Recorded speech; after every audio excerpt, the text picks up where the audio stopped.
This month marks the 27th anniversary of Alien Resurrection. It was released in theaters on Thanksgiving weekend, 1997, 5 years after the previous film, Alien 3.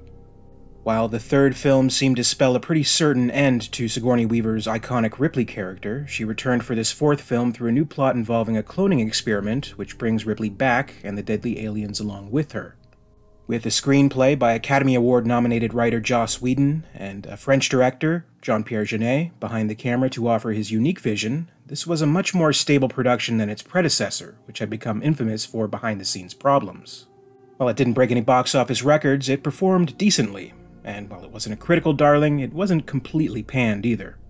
However it may have been received, and however you may receive the film yourself, it would be fair to say the resulting film wasn't affected by production problems. This time around, there was a clearer vision of the story being told, such as it is.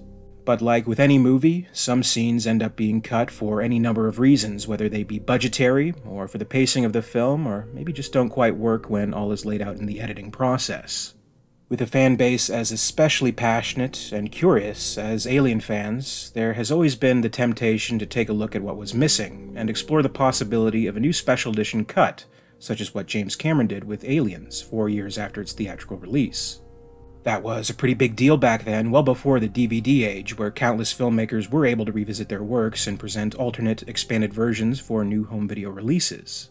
So in 2003, with the release of the Alien Quadrilogy DVD set, in an embarrassment of riches, not only did we get the recently released Alien the Director's Cut, the famed Alien Special Edition, the much-fabled Alien 3 assembly cut, but we also got a new version of Alien Resurrection. Director Jean-Pierre Jeunet oversaw this new edit, and while he claims the theatrical version remains his own director's cut and intended vision, fans were invited to take a look at this expanded cut which restored a good deal of missing footage originally omitted from the film. Those who enjoyed it and those who hated it alike would have the opportunity to revisit Alien Resurrection with this special edition and experience it in a slightly different way. When it comes to the alternate versions of these original 4 films, Alien Resurrection comes with the least substantial changes. A lot of it amounts to moments and lines reinserted that don't significantly change the movie overall, but in some cases add some interesting, unexpected details. It also includes an entirely different opening and ending to the film, making this version stand out uniquely against what we saw in 1997. But does any of this improve the movie? Is the special edition the superior version to watch, or when all is said and done, is the theatrical cut and Jeunet's original vision the way to go? That's what I'll be looking at in today's video, going through each of the changes and additions to the film and seeing if it all adds up to a better experience. Regardless, I have to initially give Fox Home Video credit for putting in some decent budgets for these alternate cuts. Not only are we dealing with deleted footage, but incomplete special effects as well. New effects elements were required to be produced in order to incorporate some of the missing scenes. This helped greatly with the Alien 3 assembly cut, which included some new CGI effects, and the newly added effects are apparent literally from the very opening with Alien Resurrection Special Edition.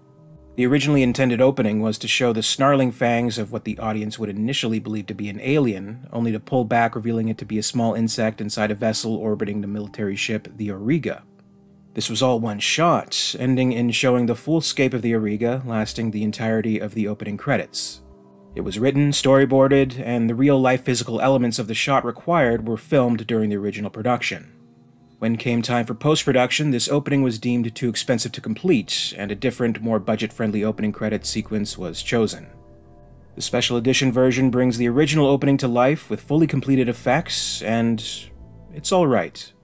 It's a fun visual gag, and it certainly prepares you for the more quirky nature of the film. The actual CGI effects of this bug at the beginning aren't perfect, but effective enough, and the other special effects used in this sequence are quite good, serving the cinematography by Darius Khondji. I think it was well worth going back to this sequence and restoring it. Personally, though, I'm completely fine with the theatrical opening credits. It's very simple, but effective. It's really just this abstract background, constantly morphing, but I think it very nicely suggests the length and effort that went into the cloning process. I think it's just generally cool to look at, and it's definitely my preferred opening to the film. The next additional footage can be found in the surgery scene where the alien Queen chestburster is successfully removed from the cloned Ripley. Dr. Wren advises the surgeon to sew Ripley back up, and we move on to the next scene where Ripley awakes to find herself reborn and in captivity. In the special edition, the surgery scene goes on a little longer. The camera cuts to an extreme close-up of Ripley, whose eyes suddenly open. She grabs the surgeon by the arm, pulling him and pressing his face against the protective glass in a shocking moment. The scene ends abruptly there, and the movie continues as it does in the theatrical version. This is exactly how the scene was scripted and storyboarded, though if you were at all curious how it may have continued, the novelization by A.C. Crispin expands on it a little further. Panic erupts in the surgery room, as soldiers quickly enter, aiming their weapons at Ripley. Dr. Wren orders them to stand off, while still she maintains her grip on the surgeon's arm. It has been snapped horribly in a violent display with blood pouring all over the floor. Finally, Ripley is sedated, releases the surgeon, who is immediately tended to for his injuries, and the scene ends there. I doubt any of this was filmed, and is likely only a creation of the novelization. As it stands, it is an interesting moment, probably cut for pacing and to keep the story moving along.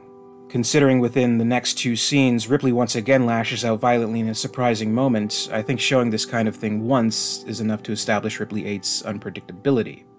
By including both these moments, especially so close together, I think it does feel a little repetitive. I think maybe a good way to end this scene may have simply been to end it with a shot of Ripley's eyes opening. It's a good moment, and definitely a shot, though ultimately removed originally, was irresistible to include in the film's teaser trailer. Perhaps eagle-eyed viewers in 1997 may have noticed it went missing. Much of the newly added scenes to follow are references to the previous films in the series. Firstly, we see the scene where Ripley is being assessed and shown images, being asked to identify them. We see all of this in the theatrical cut, but what's added here is a moment where Ripley is shown a picture of a little girl. It lingers on this image, and we see Ripley begin to act very emotionally over it. The suggestion here is that Ripley is remembering Newt, a key character in the second film who becomes a surrogate daughter to Ripley, but of course is sadly killed off in the beginning of Alien 3. While it may not be entirely clear what's going on in Ripley's head initially, though it may be more obvious to fervent fans of the series, this does have a payoff in another newly restored piece of dialogue later on in the film. But we'll get to that. In the next scene with Ripley and Dr. Gettleman in the mess hall, there's a slight bit more discussion of Fury 161, the prison planet from Alien 3, which Dr. Gettleman erroneously refers to as Fury 16. It is mentioned in the theatrical version, but here Ripley is pressed a little further, being asked if the planet's name rings any bells. When Wren enters, they speak briefly about Weyland-Yutani, the evil corporation present in the previous three films. The theatrical cut leaves the fate of the company ambiguous, but the special edition elaborates on what happened to them. They had defense contracts under the military. Oh, they went under decades ago, get them in way before your time. Bought out by Walmart. It's kind of a humorous line, and may or may not have gotten some laughs if it remained in the theatrical cut in 1997. I guess the suggestion here is that either Weyland-Yutani fell on such hard times after the events of Alien 3 that a corporation of mega department store chains was able to take them over, or that Walmart had become such a powerful presence that it was able to overshadow them, or maybe a little bit of both. But it was probably cut for just being a little too timely of a reference, and perhaps unnecessarily takes you out of the reality of the movie. After all, if this were written today, it probably wouldn't even be Walmart. More likely it would be Amazon, or Apple, or Disney. So I think it's a fair enough cut to make. The overall philosophy in these cuts, though, seems to be to let this individual movie stand on its own. Keep the references and connections to the previous movies to a minimum, and let Alien Resurrection speak for itself. For anyone walking into a movie theater in 1997, or even today for that matter, who may be seeing a new entry in a larger series of movies, it's always a possibility they may not have seen the others. Or maybe they have seen the others and they just don't really remember them all that well. All they want to do is go see a new movie in theaters and enjoy the movie for what it is. When it comes to Alien Resurrection, all you really need to know, in the most basic of terms, is that there was a character named Ripley who used to fight aliens, died, and has been brought back to life with the aliens for this new movie. I think the theatrical cut of Alien Resurrection establishes that just fine without further need to connect to the previous entries. As a fan of the series as a whole, I quite like these references and enjoy them, as someone very familiar with all the other movies. I appreciate their inclusion in this cut, which arguably was produced to cater to the enthusiast crowd, eager to spend money on a brand new DVD set in 2003 anyway. When it comes to the introduction of the crew of the Betty, the ragtag group of pirates bringing in precious illegal cargo to the Auriga, there is some noticeable re-editing. As the sequence plays out in the theatrical cut, we're first introduced to Elgin and Christie in the hull of the ship, then Vries, Call, and Johnner in the engine room, and finally Hillard in the cockpit with Elgin before the Betty docks inside the Auriga. In the special edition, we're first introduced to Elgin and Hillard in the cockpit, in a scene with a few tiny bits of additional dialogue, then a newly restored scene with Vries and Call, where Vries tells Call a dirty joke. What has 2 thumbs, 1 eye, a big tongue, and screws like a god. Then Elgin and Christie, then back to Vries and Call, where Johnner is introduced, and then the docking sequence. I have to say I don't entirely love the re-editing here. At first you may ask, why exactly did they change the order of things for the special edition? But the answer is that it's technically the other way around. This sequence best resembles the way it was originally played out in the screenplay, but with a crucial storytelling element not translated to film. As it was written by Joss Whedon, we're meant to be focusing on the Elgin character. We follow him from the cockpit with Hillard, then making his way to see Vries and Call in the engine room, then winding up in the hall with Christie before the final scene with Vries, Call, and Johnner. If this at all sounds familiar, think the opening credits of Serenity, as the captain makes his way from the cockpit, traveling from different parts of the ship and introducing the characters along the way. And you get the idea of what Whedon's original intentions likely were. With that concept lost, the flow doesn't work as well. Instead of physically following Elgin, it's bridged through the use of the intercom, which we don't see in the theatrical version. It just feels a little awkward to me going from the engine room with the introduction of Vries and Call, then a hard cut to the video game screen in the hall where we see Elgin, who has been introduced already in this version, now introducing Christie, who is preparing his weapons, in a scene that lasts maybe only 40 seconds, then going right back to the engine room. The editing for the theatrical version, I believe, was done purely for rhythmic reasons. The first scene in the sequence becomes the last scene, with the bridge removed as it is no longer necessary, and it actually ends up flowing a lot better. Hall, engine room, cockpit. Neat and tidy, an ideal editing solution, in my opinion. That said, I like all of the additional dialogue in the confrontation between Johnner, Vries, and Call. It goes a little further. Vries throws a wrench at Johnner. Call shouts that he's an inbred motherfucker. He feigns intimidation in a sarcastic manner. All nice details that flesh out the characters and the internal conflict among this crew very nicely. I actually think it would have worked just fine in the theatrical cut. I think a good reason for many of the trims in the first third of the movie is to get to the key sequence as soon as possible, which is the escape of the aliens. Any little bit they needed to sacrifice in order to get there just a little bit quicker, I think they make. Most of the cuts, and subsequently the new footage added to the special edition, are in this portion of the movie. This amounts to saving about 5 minutes of time before getting to the alien escape scene. That may not sound like much, but it is certainly a difference you can feel in the overall flow of the movie when watching the special edition version. The last of the new footage before the escape occurs is an extended version of the scene between Elgin and General Perez. Before permitting the crew of the Betty to stay aboard the Auriga, General Perez lays down some conditions. Stay far away from restricted areas. No trouble. Emphasizing good behavior and no fights. Elgin finds this agreeable. Fairly unremarkable additions, and likely cut just to keep the pace up. After this, a large portion of the movie goes on exactly as it does in the theatrical version, and the additional special edition footage becomes fewer and farther between. The next added footage is during the scene where the group of survivors find Purvis, one of the hosts for the alien experiments. When they are all arguing amongst themselves what to do, he shouts over them, "What's in fucking side me?" There is newly restored dialogue where it's actually Dr. Wren who first answers him. "A parasite," he tells him. "A foreign element." Ripley then goes on to give her ominous speech about the monster in his chest, just as she does in the theatrical cut.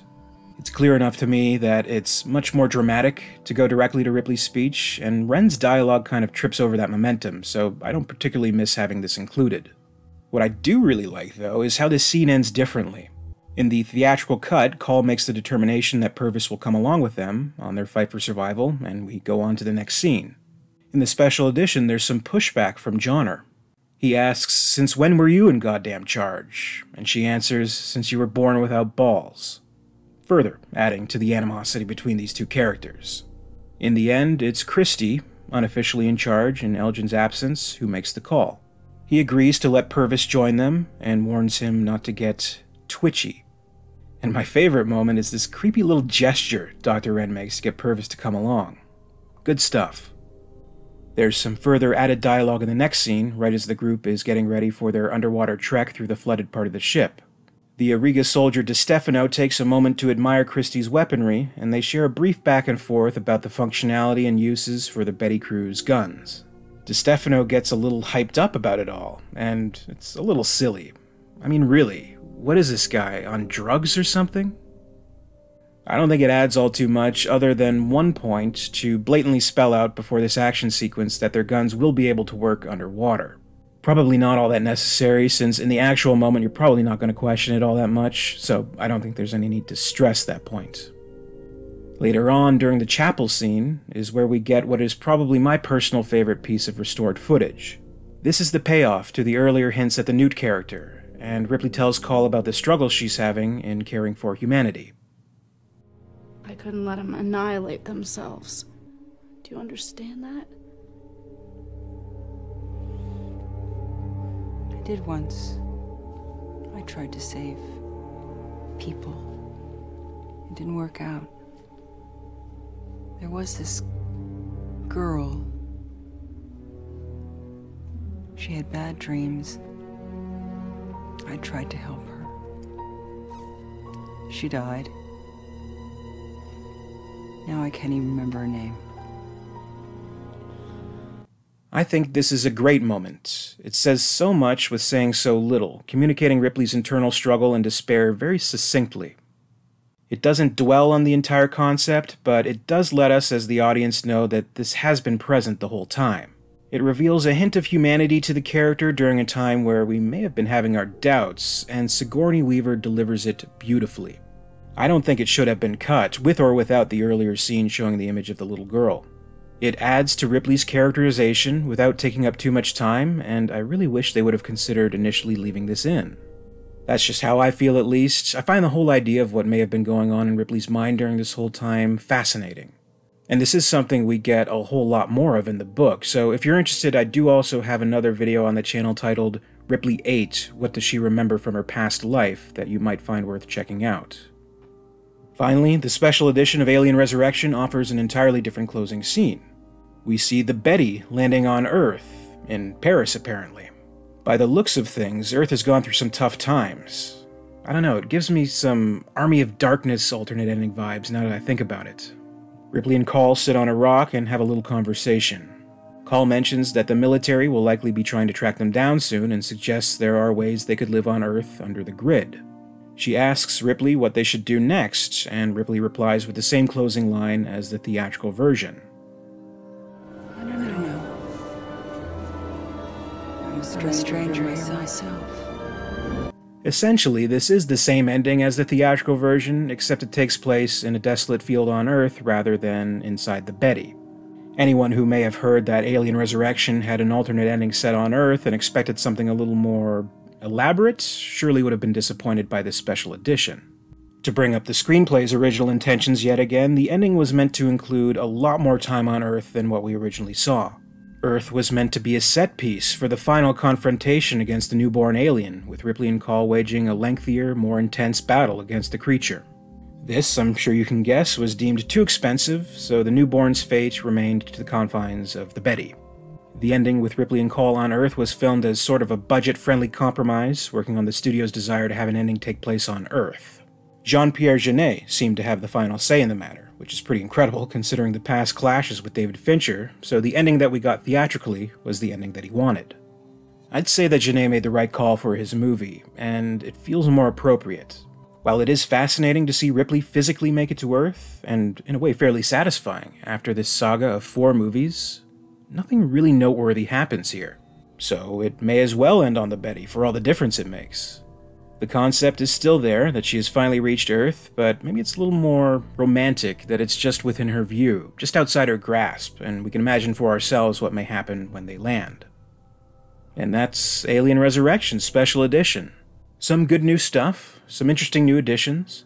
Looking back on it now as a different beast from the 1997 version, it's still nice to think that we've had this alternate cut available to view for the last 20 plus years now. It really does make me appreciate how back then, when studios put together these deluxe DVD sets, they really went the extra mile. I don't know if there was a huge demand for Alien Resurrection's alternate cut.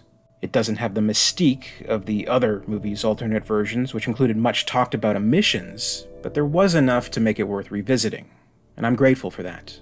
When all is said and done, I do prefer the theatrical cut. I think it's the better experience, I think it has an overall better flow, I prefer its opening and closing to the special editions, and all the new footage in between is hardly noticeable to the casual viewer.